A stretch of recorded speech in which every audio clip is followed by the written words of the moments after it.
বাংলাদেশকে হাতে রাখতে বিএনপি অস্ত্র ফেল, ডোনাল্ড লুয়ের নতুন মাস্টার প্ল্যান, তলানিতে যুক্তরাষ্ট্র বিএনপির সম্পর্ক, মূল টার্গেট বাংলাদেশ সরকার। বেনজির হুঙ্কার দিছে বিদেশ থেকে, আমার চুলকে স্পর্শ করতে পারবে না, যদি করে তাহলে আমার হাত দিয়ে যা সব করানো হয়েছে, এতিম হত্যা থেকে 4% নির্বাচন, জাল জালিয়াতি, সব আমাদের বেশি করে $1 বিলিয়ন আজিজ খান চুরি করে নিয়ে যাচ্ছে, এই কাজে রাষ্ট্র সাহায্য করতেছে। এই জন্য আমি একটু শব্দ করেছিলাম, সেই কারণে তারা মিটিং এর মধ্যে আমাকে জুতার তলায় পিষ্ট করেছে। একটি অনুসন্ধান করে চাঞ্চল্যকর একটি তথ্য পেয়েছিল, সেটি হচ্ছে টিএমপির সাবেক কমিশনার আসাদুজ্জামান মিয়া তার দুর্নীতির চাঞ্চল্যকর তথ্য নাগরিকদের হাতে এসে পৌঁছেছে। দর্শক, ডিএমপির সাবেক কমিশনার মানে ঢাকা মহানগর পুলিশ কমিশনার সাবেক মোহাম্মদ আসাদুজ্জামান মিয়া তার মুখোশ উন্মোচন করেছে জুলকারনাইন সায়ের সামি ভাই। প্রিয় দর্শক, আসসালামু আলাইকুম। 21 জুন ভারত সফরে গেলেই মহা বিপদ, এ কেমন সংকেত দিলেন ডোনাল্ড লু, এ কেমন বার্তা দিলেন। সেই সাথে সাথে কিন্তু যুক্তরাষ্ট্র থেকে শেখ হাসিনা এবং আওয়ামী লীগকে বিশাল চাপ দেওয়া হচ্ছে, এজন্য বিএনপিদের ডাবল ঈদ, এমনটাই দেখা যাচ্ছে, শোনা যাচ্ছে গণমাধ্যমে। প্রিয় দর্শক, আপনারা কিন্তু সকলেই জানেন শেখ হাসিনাকে কিন্তু যুক্তরাষ্ট্র থেকে নিয়মিত চাপ দিয়েই আসছে। সেই সাথে সাথে আমি আপনাদের ভিডিওর অংশ বিশেষ দেখিয়ে যে ভিডিওগুলো শুরু করেছিলাম সেই ভিডিওগুলো দেখাবো। বেশি কথা বলছি না, আমি আপনাদের বিস্তারিত ভিডিওতে নিয়ে যাচ্ছি। বিস্তারিত ভিডিওটি দেখার আগে আমি আপনাদের কাছে ছোট্ট একটা রিকোয়েস্ট রাখবো, যারা এখনও এই চ্যানেলটি সাবস্ক্রাইব করে রাখেননি, এই চ্যানেলটি সাবস্ক্রাইব করে পাশে থাকা বেল আইকনটি বাজিয়ে রাখবেন। ইতিমধ্যে যারা সাবস্ক্রাইব করে রেখেছেন সকলকে জানাই অসংখ্য ধন্যবাদ। তো ভিউয়ার্স, এই ভিডিওটিকে লাইক দিয়ে চলুন আমরা ধারাবাহিকভাবে সেই বিস্তারিত ভিডিওগুলো একে একে দেখে আসি। বাংলাদেশ এখন মাফিয়া স্টেট, বাংলাদেশ নাও টার্ন ইনটু মাফিয়া স্টেট। আপনাকে আমি এই একটা ডকুমেন্ট দেখাই, এইটা বাংলাদেশ পার্লামেন্টে পাস হয়েছে। এই বিল যেদিন পার্লামেন্টে পাস হয়, কনক সরোজের এই বিল যেদিন পাস হয়, পার্লামেন্টের সেক্রেটারি আমাকে ফোন করেছিলেন, বলে স্যার এরকম একটা বিল পাস হচ্ছে। আদম আলাইহিস সালাম থেকে পর্যন্ত বিশ্বের কোনো দেশে, কোনো পার্লামেন্টে, কোনো সিনেটে এই ধরনের কোনো বিল, দুর্নীতি বিল পাস হয় না। তো আপনি মুক্তিযোদ্ধাদের প্রেসিডেন্ট, আপনি কিছু করবেন না? তাই বললাম তুমি ওখানে বসে আমাকে ফোন করো, তুমি প্রতিরোধ করো না কেন? আমি কি করবো? আমি তুমি পার্লামেন্টের ইলেকট্রিসিটি অফ করে দাও, মাইক অফ করে দাও, প্রতিরোধ করো।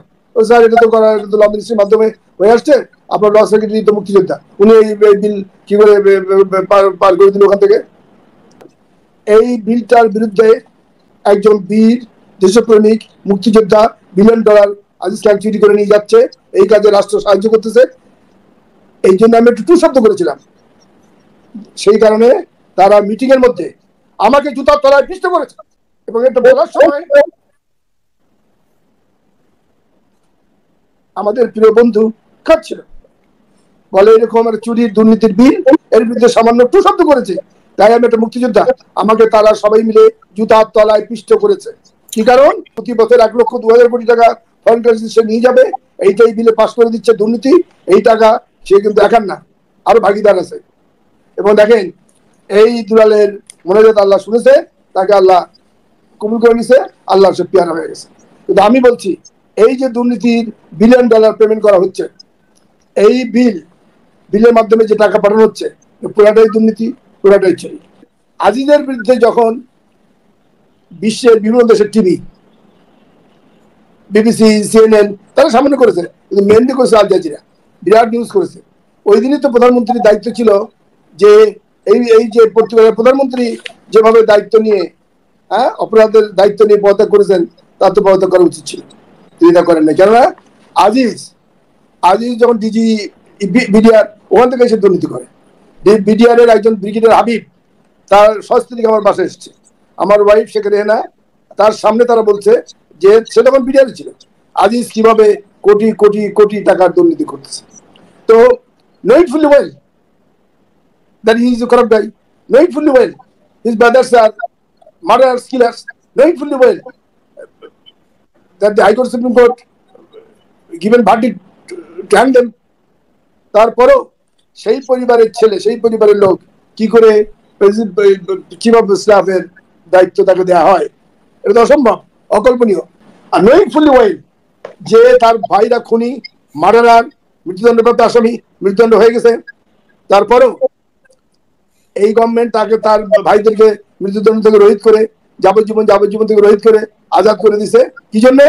আজিজকে হাতে নিয়ে ইচ্ছা মতো তাকে দিয়ে সবকিছু করার জন্য, হালাল হারাম সব কাজ করানোর জন্য। বেনজির হুঙ্কার দিছে বিদেশ থেকে তার ফলোয়ারদের, যে বাংলাদেশের ছোট আল্লাহ শেখ হাসিনা তবে বলে আমি তার অনুসারী, আমার চুলকেও স্পর্শ করতে পারবে না। যদি করে তাহলে আমি আমার হাত দিয়ে যা সব করানো হয়েছে, এতিম হত্যা থেকে 4% নির্বাচন, জালিয়াতি, সব আমি দেশবাসীকে বলে দেবো। সুতরাং আমার কেউ চুল স্পর্শ করতে পারবে না, শেখ হাসিনা কাউকে করতে দিবে না। As whole government, whole authority, আমাকে প্রেসিডেন্টকেও ছাড় দিব না, ছাড় দিব না, প্রধানমন্ত্রীকে ছাড় দিব না, কোন মন্ত্রী বাহিনীকে ছাড় দিব না, জেনারেলদের ছাড় দিব না, সচিবদের ছাড় দিব না, চিফ জাস্টিস সুপ্রিম কোর্ট আমি তাকেও ছাড় দিব না। তার দায়িত্ব ছিল সমরে কল দেয়া। এত মত হয়ে গেল হাইকোর্টের সুপ্রিম কোর্টের মধ্যে কত দিনে 5টা বছর দিনে উনি জানে না? উনি কি মানব সন্তান না? Is not a human being? আমি with all the due respect to chief justice of those days আমি বলছি সমরে কল দেওয়ার দায়িত্ব ছিল তাদের। কিয়ামতের দিন আপনারা জবাব দিবেন। দর্শক, ডিএমপির সাবেক কমিশনার মানে ঢাকা মহানগর পুলিশ কমিশনার সাবেক মোহাম্মদ আসাদুজ্জামান মিয়া তার মুখোশ উন্মোচন করেছে জুলকারনাইন সায়ের স্বামী ভাই আসাদুজ্জামান মিয়া। তিনি ছিলেন ঢাকা মহানগর পুলিশ কমিশনার এবং তিনি কোথায় কোথায় বলতেন সাংবাদিকদেরকে যে অবান্তর প্রশ্ন করবেন না। তো এই আসাদুজ্জামান মিয়া তিনি রিটায়ার করার পরে তার জায়গায় এসেছিলেন মোহাম্মদ শফিকুর রহমান। এই শফিক সাহেবও কিন্তু বেগম জিয়াকে নিয়ে অনেক কটু কথা বলেছেন, আমরা কিন্তু ভুলি নাই। এবং এই আসাদুজ্জামানের দুর্নীতি বেরো এসেছে, তারপরে বেনজিরেরটা আমরা পেলাম, আজিজেরটা পেলাম। এবং আমার বিশ্বাস যে এই যে তারপরে যে মহানগর ডিএমপি কমিশনার যে শফিকুর, তারপরে এই হারুন, তারপরে বিপ্লব, এদেরও কিন্তু প্রচুর সম্পত্তির কথা শোনা যাবে। হয়তো হারুন বিপ্লব এখনো চাকরিতে আছে বলে আমরা জানি না, কিন্তু অচিরে এগুলো বেরিয়ে আসবে। আমি একটু মানব জমিতে আপনাদেরকে পড়ে শোনাই যে আপনারা অবাক হয়ে যাবেন যে একটা পুলিশ কর্মকর্তা, সামান্য একটা পুলিশ কর্মকর্তা, তার কতই বেতন? 50,000 60,000 এর বেশি তো আর না। তিনি কিভাবে কয়েক হাজার কোটি টাকার মালিক হয়? পুলিশ প্রধান লাগে না? আরে বেনজির তো ছিল পুলিশ প্রধান। এই আসাদুজ্জামান মিয়া সামান্য ডিএমপি কমিশনার, সে কিভাবে এত সম্পত্তির মালিক হয়? আমি আমার কয়েকটা ভিডিওতে আগে বলেছি, হাসিনা কিন্তু কোনো নবী রাসূল না। সুতরাং হাসিনার অবৈধ ক্ষমতা টিকিয়ে রাখার জন্য যারা হাসিনাকে সাপোর্ট করবে, হাসিনাকে সমর্থন করবে, হাসিনার জন্য মানবাধিকার লঙ্ঘন করবে, গুম খুন করবে, তারা সবাই কিন্তু নিজের আখের নিজে গুছিয়ে নিবেই, এর কোনো বিকল্প নাই। হাসিনার সঙ্গে যেই কটা পুলিশ কর্মকর্তা, সেনাবাহিনী কর্মকর্তা, র্যাব কর্মকর্তা, সামরিক কর্মকর্তা জড়িত, সবাই হচ্ছে দুর্নীতিবাজ, সবাই শত শত না কয়েক হাজার কোটি টাকার মালিক। আমি একটু আপনাদেরকে মানব জমি থেকে একটু পড়ে শোনাই। বাড়ির পর বাড়ি, জমি এবং ফ্ল্যাটের সারি, কি নেই সাবেক পুলিশ কর্মকর্তা আসাদুজ্জামান মিয়ার? রীতিমতো গড়েছেন সম্পদের পাহাড়। শুধু নিজের নামেই নয়, স্ত্রী, 2 ছেলে ও 1 মেয়ের নামেও বিপুল সম্পত্তি গড়েছেন ডিএমপির সাবেক কমিশনার। মানব জমিনের অনুসন্ধানে তথ্য প্রমাণ মিলেছে আসাদুজ্জামান মিয়া ও তার পরিবারের সম্পদের পাহাড়। অনেক সম্পদের নথিও এসেছে আমাদের হাতে এবং সরজমিনে মিলেছে তার সত্যতা। পূর্বাচলের নিউ টাউনের 1 নম্বর সেক্টরের 406/B রোড, এখানে 10 কাঠা জমি রয়েছে আসাদুজ্জামানের নামে। পাশের একটা প্লটের কেয়ারটেকার হালিম বলেন যে এটা এক পুলিশ কর্মকর্তার জমি বলে আমরা জানি। এখানে তিনি মাঝে মধ্যে এসে ঘুরে দেখে যান, তবে তাদের নামে কোনো সাইনবোর্ড দেওয়া হয়নি। স্থানীয় বাসিন্দা এবং জমি কেনার সঙ্গে যুক্ত মোহাম্মদ শামীম বলেন যে পূর্বাচলের এই প্লটের প্রতি কাঠার জমির মূল্য 1 কোটি টাকারও বেশি। পূর্বাচলের সেক্টর 4 রোড 108-এর 53 নম্বর প্লটটি আসাদুজ্জামান মিয়ার স্ত্রীর নামে ছিল। 5 কাঠার এই প্লটটি বিক্রি করে দেওয়া হয়েছে। জমি কেনা বেচায় যুক্ত স্থানীয় এক বাসিন্দা বলেন যে প্লটটি শুনেছি তারা বিক্রি করে দিয়েছেন, আগে এখানে তারা আসলেও এখন আর আসেন না। আফতাবনগর 3 নম্বর সেক্টরের H ব্লকের 8 নম্বর রোড দিয়ে প্রবেশ করলে স্থানীয় মসজিদের সামনে বাউন্ডারি দেওয়া 36 নম্বর প্লটে 21 কাঠা জমি রয়েছে। এই প্লটটির মালিকও আসাদুজ্জামান মিয়া। এই প্লটটি 8 নম্বর রোডের সবচেয়ে বড় প্লট। এখানে প্রতিটি প্লট সর্বোচ্চ 5 কাঠা ও তার সামান্য কিছু বেশি। নিরাপত্তার দায়িত্বে থাকা একজন জানান যে আসাদুজ্জামান মিয়া পরিবার সহ মাঝে মধ্যে এসে প্লটটা দেখে যান। বাউন্ডারি দিলেও কোনো সাইনবোর্ড কিন্তু দেননি। সাইনবোর্ড দিবে কেন? সাইনবোর্ড দিলেই তো সবাই বুঝে যাবে যে তার সম্পত্তি আছে। বসুন্ধরা আবাসিক এলাকার L ব্লকের লেন 1-এর 166 এবং 167 নম্বরে 10 কাঠা জমির উপর 6 তলা বিশিষ্ট আলিশান বাড়িটি আসাদুজ্জামানের স্ত্রীর নামে। স্কুলের কেয়ারটেকার জানান যে বাড়িটি বর্তমানে ভাড়া দেওয়া, যা স্কুল হিসাবে ব্যবহৃত হচ্ছে। বাড়িটির বাজার মূল্য প্রায় 50 কোটি টাকা। নিকুঞ্জ 1-এর 8-এর A রোডের 6 নম্বর বাড়িটি আসাদুজ্জামানের ছোট ছেলে আসিফ মাহাদিনের নামে। ভবনের পাশের এক বাসিন্দা নাম পরিচয় গোপন রেখে বলেন যে সম্প্রতি তারা বেনজির ধরা খাওয়ার পরে বাসার নেম প্লেট খুলে রেখেছেন। বাড়িটির মূল্য 10 কোটি টাকারও বেশি। সিদ্ধেশ্বরী রূপায়ণ স্বপ্ন নিলয় 55/1-এর বহুতল ভবনে খোঁজ নিয়ে জানা যায় যে 3 নম্বর ভবনে 3800 থেকে 4000 স্কয়ার বর্গ ফিটের একটা ফ্ল্যাট রয়েছে আসাদুজ্জামানের মেয়ে আয়েশা সিদ্দিকার নামে।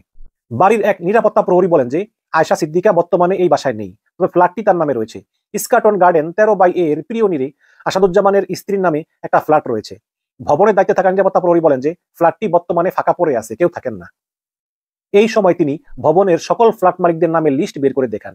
এদিকে ধানমন্ডির 12/A সড়কের 69 নম্বর বাড়ির B/2/5 ভবনে যোগাযোগ করে জানা যায় যে ভবনটিতে 1 কাঠা জমি সহ আসাদুজ্জামান মিয়ার পরিবারের সদস্যদের নামে একটা ফ্ল্যাট রয়েছে। এই বিষয়ে ভবনের দায়িত্বে থাকা সাইদ বলেন যে 6 তলা বিশিষ্ট ভবনটিতে 20টা ফ্ল্যাট রয়েছে। এখানে ফ্ল্যাটের মূল্য 3 থেকে 3.5 কোটি টাকা পর্যন্ত। এই ভবনটি আসাদুজ্জামান মিয়া স্যারের বলে আমরা জানি। ভবনটি খালি পড়ে আছে, বর্তমানে সংস্কারের কাজ চলছে। অন্তত 2টি কোম্পানির খোঁজ পাওয়া গিয়েছে আসাদুজ্জামান ও তার পরিবারের সদস্যদের মালিকানায়। আসাদুজ্জামান মিয়ার স্ত্রী আফরোজা জামানের নামে ঢাকা, ফরিদপুর ও নারায়ণগঞ্জের রূপগঞ্জে জমির সন্ধান মিলেছে। 2018 সালে তিনি রাজুক থেকে একটা প্লট বিশেষ কোটায় বরাদ্দ পান। অথচ রাজুকের নীতিমালা অনুযায়ী স্বামী স্ত্রী উভয়ের প্লট বরাদ্দ পাওয়ার সুযোগ নেই, কিন্তু এখানে স্বামী স্ত্রী দুজনই পেয়েছেন। কিন্তু তার মানে এখানে রাজুকও জড়িত। ঢাকার গাজীপুরের কালীগঞ্জ উপজেলার চাঁদখোলা মৌজায় আফরোজা জামানের নামে 41% জমি রয়েছে, যা কেনা হয়েছে 2017 সালে। একই মৌজায় একই বছরের 16 নভেম্বর তার নামে কেনা হয় আরো 26% জমি। একই মৌজায় তার নামে 2019 সালের 5 ফেব্রুয়ারি কেনা হয় আরো 39% জমি। আসাদুজ্জামানের স্ত্রীর নামে 2020 সালে জোয়ার সাহারা মৌজায় 5 কাঠা জমি কেনা হয়। একই বছরে একই মৌজায় কেনা হয় 10 কাঠা জমি।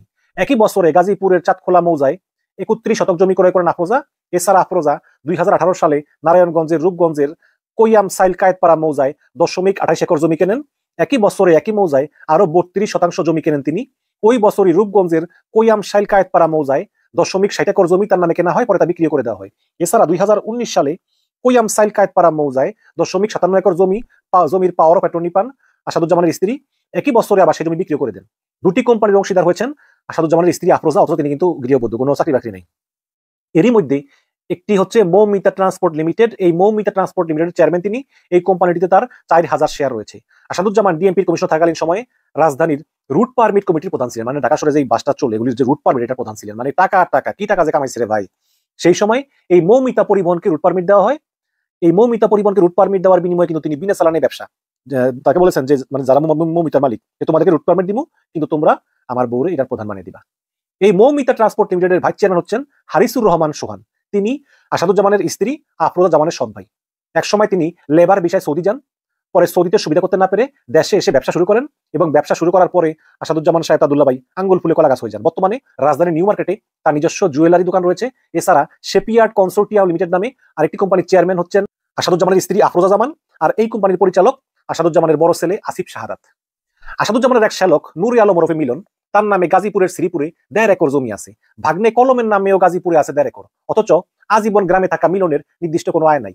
অন্যদিকে ভাগ্নে কলম ও গ্রামের বাসিন্দা, তিনি বনে গেছেন কয়েক কোটি টাকা দামের জমির মালিক। এই কলম আবার আসাদুজ্জামানের গ্রামের বাড়ি তত্ত্বাবধায়ক। সিভিল সার্ভিস ক্যাডারের 85 ব্যাচের পুলিশ কর্মকর্তা আসাদুজ্জামান ঢাকা মহানগর পুলিশ কমিশনার হিসেবে দায়িত্ব পালন শেষে অবসরে যান। পরে 2019 সালের সেপ্টেম্বরে তাকে জাতীয় নিরাপত্তা সংক্রান্ত সেলের প্রধান নির্বাহী পদে নিয়োগ দেয় সরকার। মানে অবসরে যাওয়ার পরেও 2019 সালের সেপ্টেম্বরে এই হাসিনা তাকে জাতীয় নিরাপত্তা সংক্রান্ত সেলের প্রধান নির্বাহী কর্মকর্তা পদে নিয়োগ দেয়।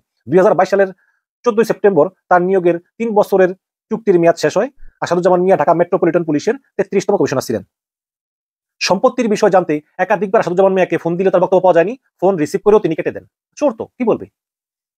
হোয়াটসঅ্যাপে যোগাযোগ করলেও তার সাড়া পাওয়া যায়নি। এছাড়া তার স্ত্রী আফরোজা, বড় ছেলে আসিফ শাহাদাতকে ফোন দিলেও বন্ধ পাওয়া যায়। মেয়ে আয়েশা সিদ্দিকাকেও একাধিকবার ফোন এবং মেসেজ পাঠালেও তিনি তা উত্তর দেন, রিসিভ করেননি। এই বিষয়ে আসাদুজ্জামানের শ্যালক নূর আলম বলেন যে তার নামে জমি আছে, এই তথ্য ঠিক নয়। তো এই হচ্ছে কি অবস্থা আর কি। একজন ডিএমপি কমিশনার, কয় টাকা বেতন, এই লোক আঙ্গুল ফুলে কলা গাছ। কি পরিমাণ টাকা, কি পরিমাণ সম্পদ, তো আমরা জানলাম দেশের সম্পদ। বিদেশে যে কি পরিমাণ টাকা পাচার করেছে তার ঠিক নাই। দেশটাকে মগের মুল্লুক বলে কম বলা হবে। এই দেশটা আসলে মগের মুল্লুক না, মগের মুল্লুক আরো আগে শেষ হয়ে গেছে। এটা হচ্ছে মানে মগের এরকম 1000 মগের মুল্লুক করলে যা হয় তা।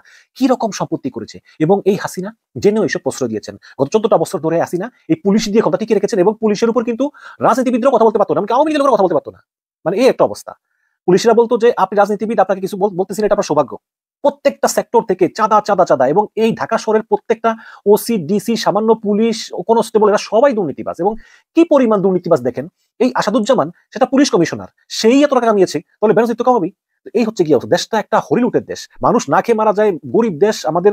ঠিক মতো অনেক মানুষ ভাত খেতে পারে না 3 বেলা। সেই জায়গায় আসাদুজ্জামানের মতো লোকেরা হাসিনার মতো একটা স্বৈরাচারের অবৈধ ক্ষমতা টিকিয়ে রাখার বিনিময়ে এইভাবে এই কয়েক হাজার কোটি টাকার মালিক হয়ে গিয়েছে। বাংলাদেশকে হাতে রাখতে বিএনপি অস্ত্র ফেল, ডোনাল্ড লুয়ের নতুন মাস্টার প্ল্যান।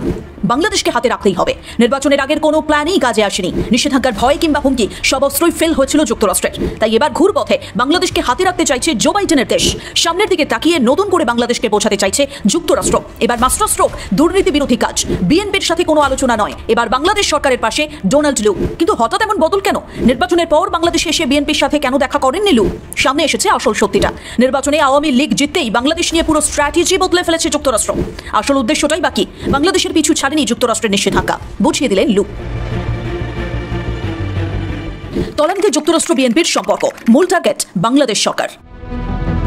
বাংলাদেশের দ্বাদশ জাতীয় নির্বাচনের পর এটা স্পষ্ট হয়ে গিয়েছিল যে যুক্তরাষ্ট্রের সাথে বাংলাদেশের মতপার্থক্যের দিন শেষ। যুক্তরাষ্ট্র বাংলাদেশের সাথে একটা সমঝোতার সম্পর্কে আসতে চাইছে, যাতে ইন্দো প্যাসিফিক অঞ্চলে বাংলাদেশকে হাতে রাখতে পারে। এই সোজা অঙ্কটা জানে বাংলাদেশও। নির্বাচনের আগে দেশটাতে যা ডামাডোল হয়েছিল তা দেখেছে গোটা বিশ্ব।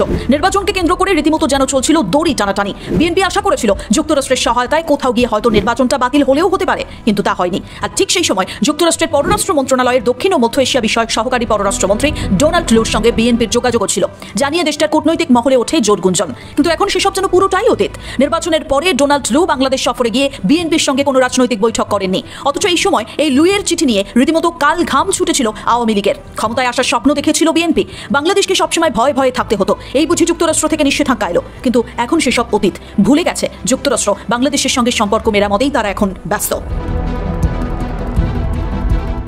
বিষয়টা শুধু এখানেই থেমে নেই। নির্বাচনের আগে বিএনপির সঙ্গে লুইয়ের যে যোগাযোগ ছিল তা স্বীকার করেছেন। বাংলাদেশের বিরোধী রাজনৈতিক দলের নেতাদের সঙ্গে তিনি বৈঠকের সুযোগও পেয়েছিলেন, কিন্তু এখন সরাসরি কথার মাধ্যমে বুঝিয়ে দিলেন পুরোটাই ছিল একটা ভূ রাজনৈতিক স্ট্র্যাটেজি।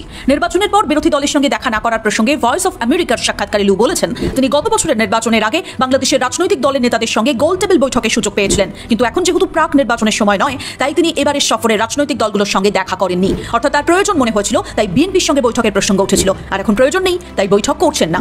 পুরোপুরি সমঝোতায় আসতে চাইছেন বাংলাদেশ সরকারের সঙ্গে। আর অপরদিকে বিএনপির কাছেও কিন্তু লুয়ের আবেদন অনেকটা কমছে। নির্বাচনের আগে আগ্রহের জায়গা থাকলেও এখন বিএনপির কাছে যেন অনেক দূরের মানুষ তিনি, কারণ জাতীয় নির্বাচনের আগে সংলাপ ইস্যুতে লুয়ের ভূমিকায় অনেকটা হতাশ হয়েছিল বিএনপি। এই রাজনৈতিক দল ভেবেছিল সংলাপে বসতে আরো জোরালো পদক্ষেপ নেবেন লু। নির্বাচনের আগে তার সফর নিয়ে বিএনপিতে এক ধরনের প্রত্যাশা তৈরি হয়েছিল, সেই আশা ভঙ্গ হয়েছে নির্বাচনের পরেই। বাংলাদেশের উপর যুক্তরাষ্ট্রের চাপ থাকলেও বিএনপি বিশেষ সুবিধা করে উঠতে পারেনি। বাংলাদেশের আস্থা ফিরে পাচ্ছে যুক্তরাষ্ট্র, পিছু ছাড়ছে না নিষেধাজ্ঞার ভয়। বিগত কয়েক মাস ধরেই কিন্তু বাংলাদেশকে নিয়ে যুক্তরাষ্ট্র আলোচনায় থাকার চেষ্টা করছে। তবে এবার দুই দেশের মধ্যে গুরুত্ব পাচ্ছে বাংলাদেশের দুর্নীতি। বাংলাদেশ সফর নিয়ে ভয়েস অফ আমেরিকাকে দেওয়া সাক্ষাৎকারে লু স্পষ্ট বলেছেন, এই দুর্নীতির বিরুদ্ধে লড়াইয়ের ক্ষেত্রে বাংলাদেশের সঙ্গে যুক্তরাষ্ট্র একসঙ্গে কাজ করতে প্রতিশ্রুতিবদ্ধ। আর এখানেই রয়ে গিয়েছে সেই আবারও নিষেধাজ্ঞার প্রশ্নটা। তাহলে কি ভবিষ্যতে বাংলাদেশি নাগরিকদের উপর দুর্নীতির সঙ্গে সম্পর্কিত কোনো নিষেধাজ্ঞা যুক্তরাষ্ট্র আরোপ করবে?